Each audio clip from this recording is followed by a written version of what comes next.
명화를 하나 보시겠습니다. 우리 이 명화는 화가 홀맨 헌트가 그린 죽음의 그림자라는 제목의 그림입니다. 이 그림은 나사렛에 있는 목공소의 내부를 묘사하고 있습니다. 상반신에 아무것도 걸치지 않은 예수님이 작업대에 톱을 걸쳐놓고 그 옆에 서 있습니다. 그분은 눈을 들어 하늘을 보며 두 팔을 들어 뻗었습니다. 그 순간 그분의 그림자가 뒷벽에 십자가처럼 나타납니다. 그리고 그림의 왼편에는 한 여인이 대패밥 사이에 무릎을 꿇고 앉아 있습니다. 얼굴이 보이지 않지만 십자가를 보며 그 그림자를, 죽음의 그림자를 보며 놀란 몸짓입니다. 이 여인은 마리아라고 생각합니다. 이 그림은 원래 홀맨 헌트가 이스라엘에 잠시 머무를 때 자기 집 지붕에 앉아서 그렸다고 합니다. 헌트가 예술적으로 상상하여 그린 그림이지만 진실로 예수님은 십자가를 지기 위해 세상에 오신 분입니다. 가장 잔인하고 끔찍한 사형틀인 십자가에서 죽은 죄인이 인류 역사를 바꾼 인물이 되었다는 것을 생각해 보십시오. 십자가에서 죽은 한 사람이 인류에게 가장 크고 깊은 감동을 준 음악과 미술과 소설 같은 예술의 중심 메시지가 되었다는 사실을 생각해 보십시오. 그리고 그 십자가에서 돌아가신 예수님을 믿는 사람의 삶을 바꾸는 놀라운 능력과 권세가 있다는 사실을 생각해 보십시오.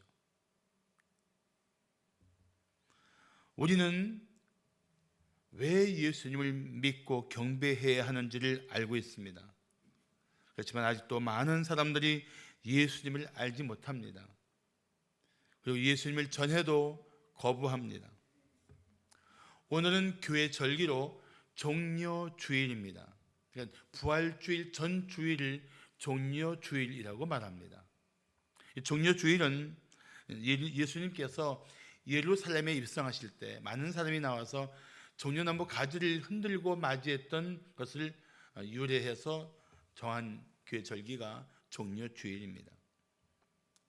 왕으로 맞이해야 할 주님이 스스로 십자가를 지셨습니다.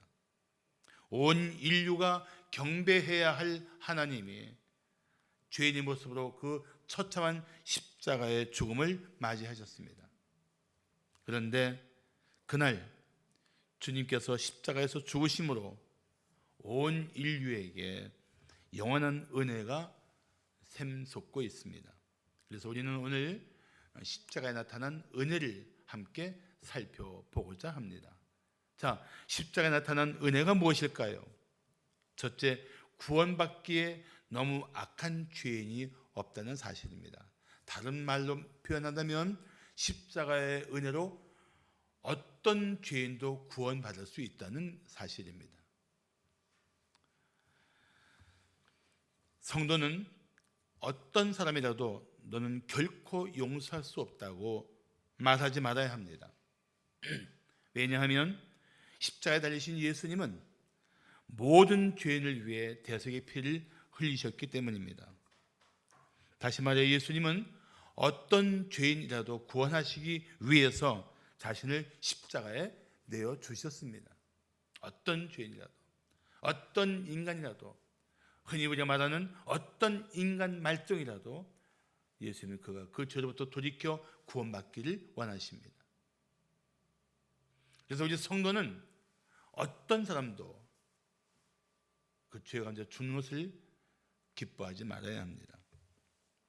주님이 십자가에서 하신 7말씀을 우리는 네 글자로 가상칠언이라고 말합니다. 가, 십자가의 가야, 상, 그 위에서, 7 말씀을 하셨다.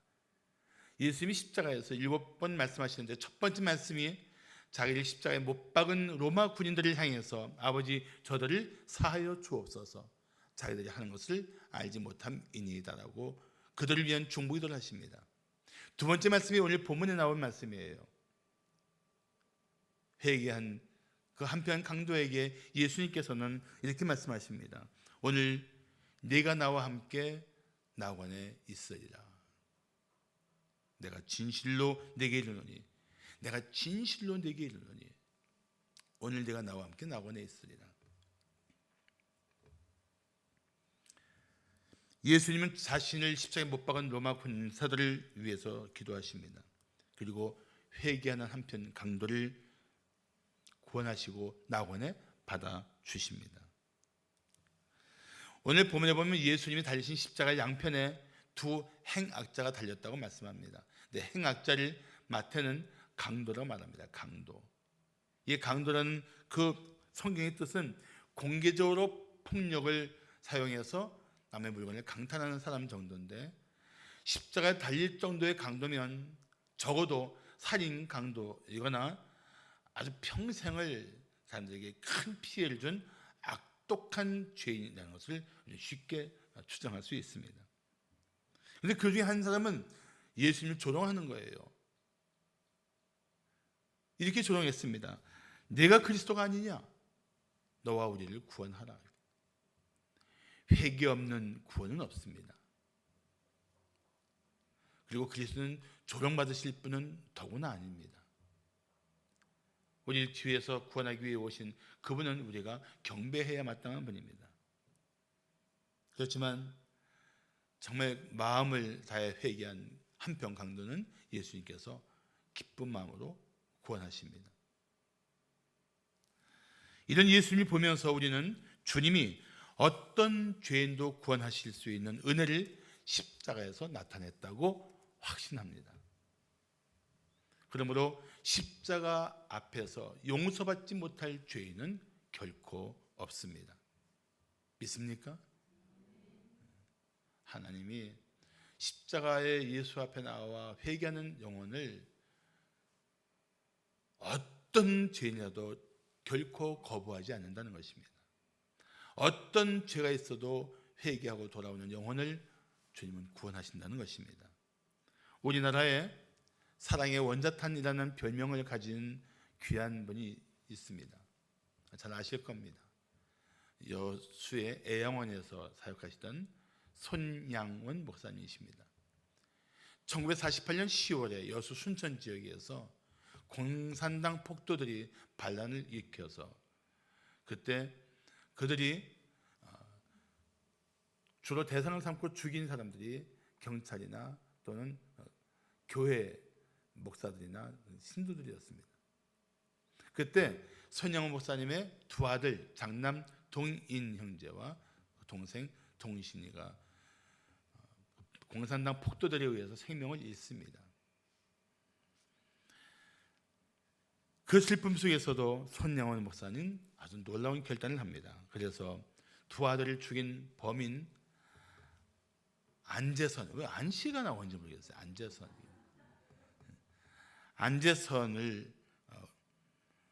소식을 듣습니다. 그 안재선이 잡혀서 이제 총살을 당하게 되었다는 사실입니다.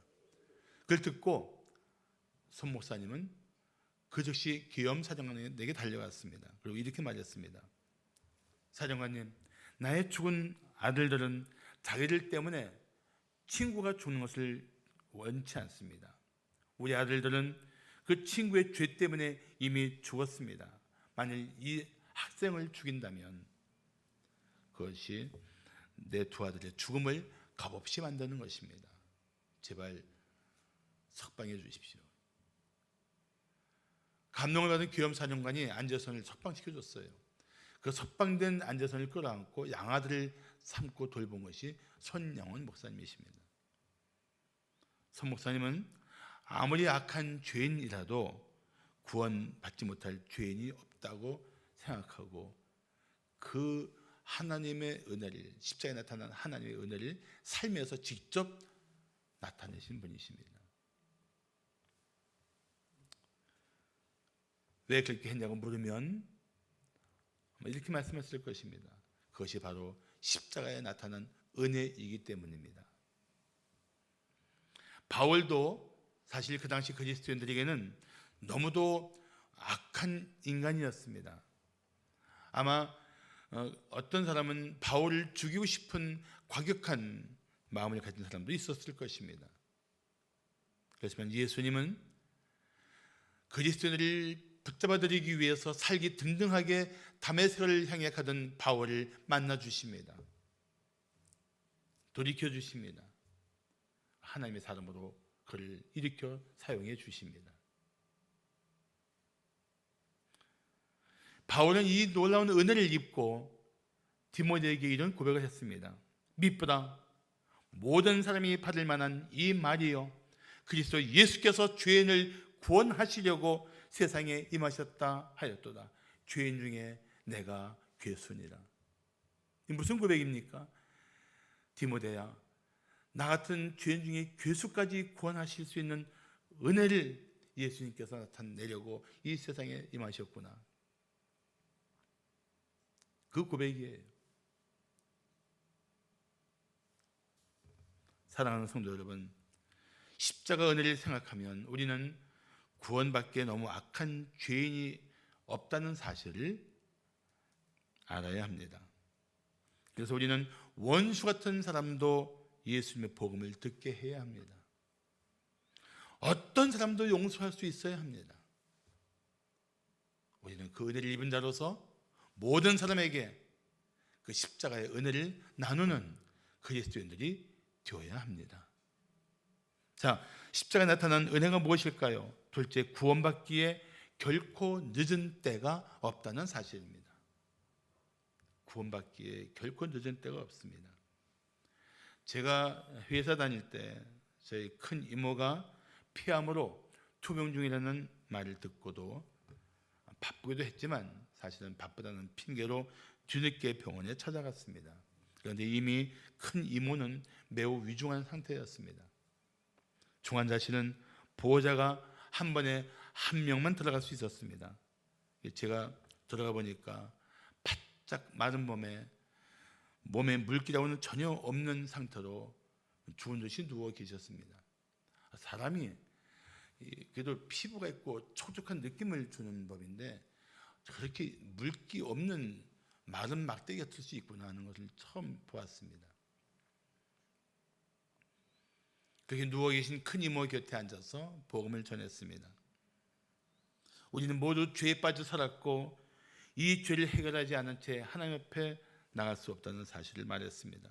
그렇지만 십자가에서 우리 죄를 위해 돌아가신 예수님을 믿으면 모든 죄를 다 용서받고 천국에 들어갈 수 있다고 말씀했습니다. 그러면서 전혀 말도 못하고 죽은 것 같은 큰 이모의 귀에다 대고 조용히 말했습니다. 이모, 지금이라도 마음으로 나는 죄인입니다. 내가 예수를 나의 구주로 믿습니다. 나를 구원해 주옵소서라고 마음으로도 말하면 지금 구원을 받고 우리는 천국에서 만날 겁니다. 그 순간 바짝 마른 막대 같은 그 이모의 눈에서 눈물이 쭈르륵 흘러내렸습니다. 그 이모는 사력을 다해서 내 손을 잡았습니다. 그 순간 저는 이모가 예수를 마음으로 영접했다고 믿었습니다. 난 천국에서 만날 것을 믿습니다.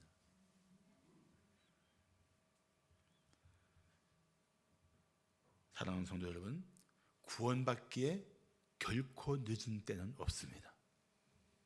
포기하지만 않으면 돼요. 그래서 나는 이미 틀렸어 라고 하지 마십시오. 저 사람은 틀렸어 라고도 말하지 마십시오. 언제든지 예수를 믿으면 구원받을 수 있습니다. 오늘 본문에서 주목할 단어가 있습니다. 강도는 예수님께 당신의 나라에 임하실 때 나를 기억하소서라고 간구합니다. 자기가 워낙 죄에 빠져 살았던 인간이기 때문에 구원해달라는 말은 차마 말하지 못하고 겨우 했던 고백이 기억해달라는 간구였습니다. 그런데 예수님께서 그에게 말씀하십니다. 오늘이야, 오늘 내가 나의 나라에 임할 거야. 나를 믿은 너도 오늘 나와 함께 낙원에 이를 거야. 오늘이란 단어예요.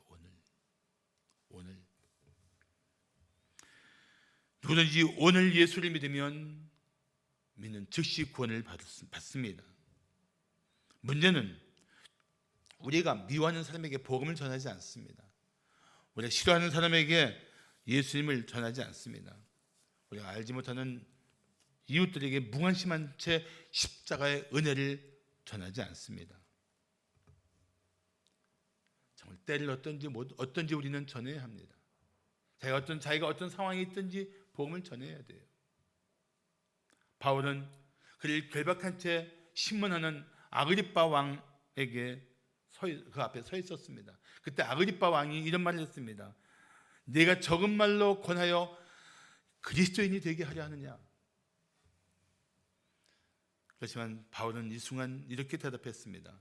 말이 적으나 많으나 당신뿐만 아니라 오늘 내 말을 듣는 모든 사람도 그 앞에 아그리빠 왕, 그 옆에 아그리빠 왕 옆에는 버니게라는 여인, 그 옆에는 유대 총독 베스게가 있었는데 내 말을 듣는 모든 사람도 다 이렇게 결박된 것 외에는 나와 같이 되기를 하나님께 원하나이다라고 말합니다. 내가 예수를 결박된 것 외에는 여러분들 다 예수 믿고 구원받기를 원한다는 그러한 외침이었던 것입니다. 어떤 사람도 구원을 받는 것, 어떤 죄인도 예수를 믿고 구원받는 것이, 그걸 기대하며 예수를 전하는 것이 그리스도인다운 마음입니다. 구원받기에 너무 늦은 때는 없습니다.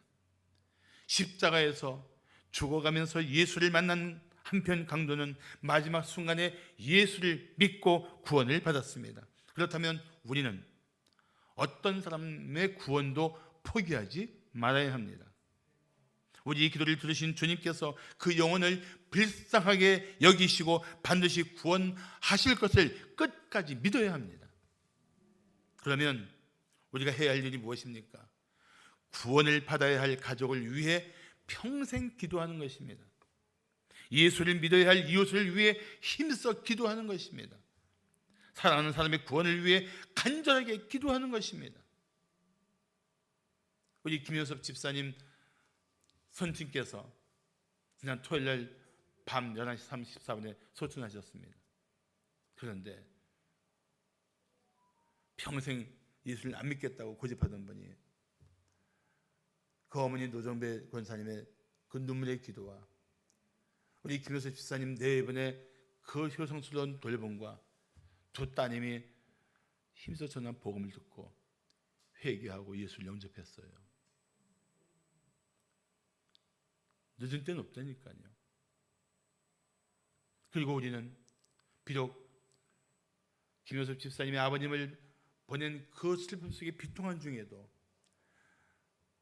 그분을 구원하신 하나님의 은혜 속에서 천국에서 영원한 안식을 누린다는 그 소망을 가지고, 그 확신을 가지고 찬양하며 경배하며 위로했어요.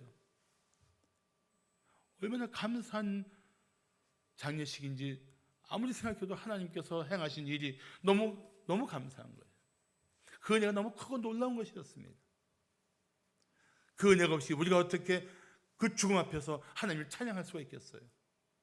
다시 만날 소망을 나눌 수 있겠어요? 비통하게 울부짖는 김효섭 집사를 끌어안고, 집사님, 아버님은 천국에서 안식하고 계십니다. 만날 때가 곧 올 겁니다.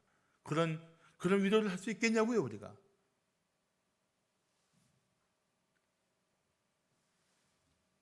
이번 고난주간 특별 새벽 기도회는 사랑하는 사람 중에 아직 예수를 만나지 못한 사람을 위해서 기도하는 때가 되기를 바랍니다. 그리고 미운 사람, 정말 밉살스러운 인간, 내 마음을 힘겹게 하고 내 인생을 고통스럽게 했던 그런 원수 같은 사람의 구원을 위해서도 기도하는 은혜 때가 되기를 축복합니다. 마지막으로 십자가에 나타난 은혜가 무엇일까요? 셋째, 구원받은 후에 전혀 무익한 인생이 없다는 사실입니다. 구원받은 후에 전혀 무익한 인생이 없어요.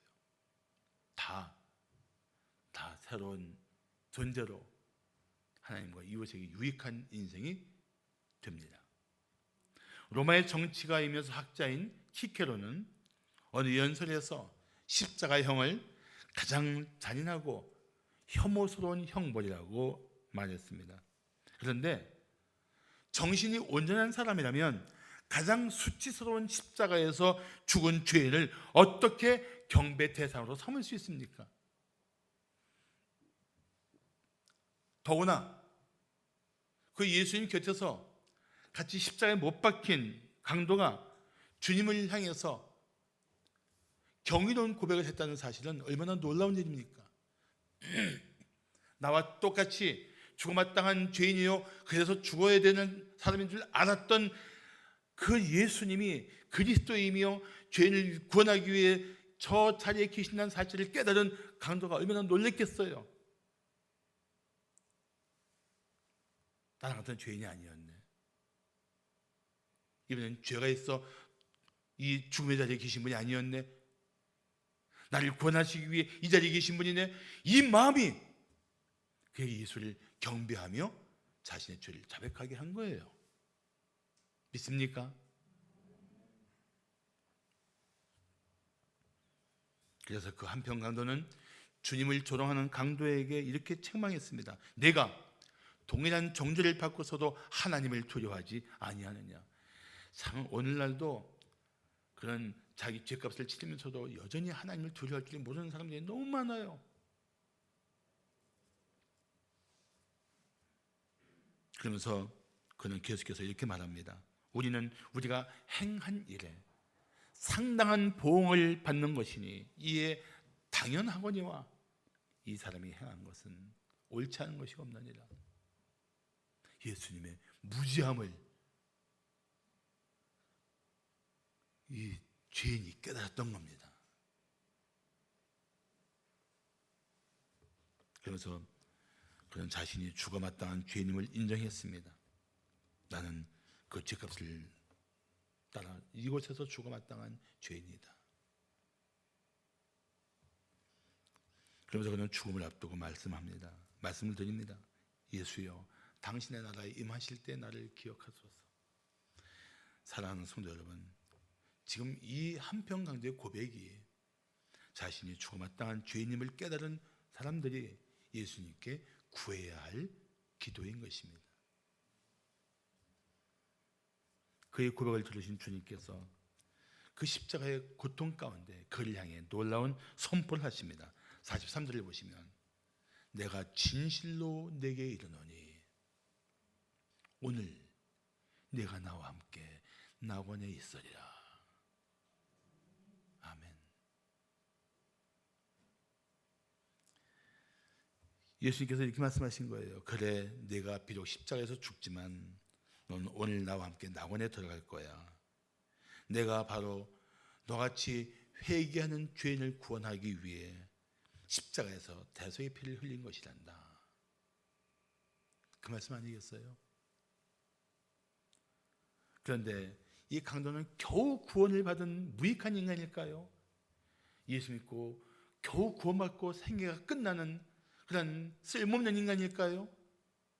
그렇지 않습니다. 이 강도는 갈보리 십자가에서 이렇게 외치고 있습니다.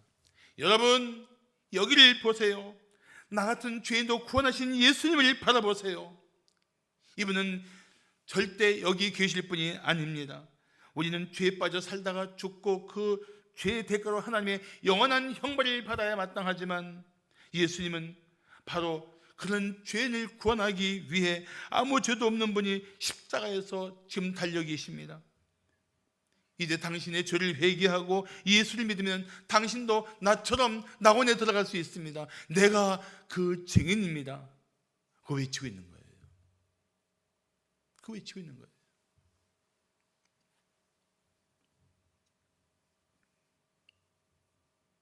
그렇습니다. 예수님을 믿는 성도는 결코 무익한 사람이 없습니다. 더구나 우리 삶의 변화를 통해 예수님을 전한다면 우리도 당신도 예수님을 믿게 하고 이웃이 예수님 앞에 나오도록 하는 값진 인생이 될 것입니다. 안초로 형제는 죄에 빠져 살다가 회개한 후에 찬송시를 썼습니다. 유명한 노래입니다. 주여 이 죄인이. 1절 가사는 이렇습니다. 세상에서 방황할 때 나 주님을 몰랐네. 내 마음대로 고집하며 온갖 죄를 저질렀네. 예수여 이 죄인도 구원받을 수 있나요? 벌레만도 못한 내가 구원받을 수 있나요? 그런데 그는 구원을 받았고 이제는 하나님의 사람으로 살고 있습니다. 이는 안초로 목사라고 불립니다. 그렇습니다. 그리스도인은 단 한 사람도 무익한 사람이 없습니다. 이제 하나님의 사랑을 받은 성도로서, 십자가에 나타난 예수님의 은혜를 입은 성도로서 하나님과 이웃에게 유익한 존재로 살아가시기를 축복합니다.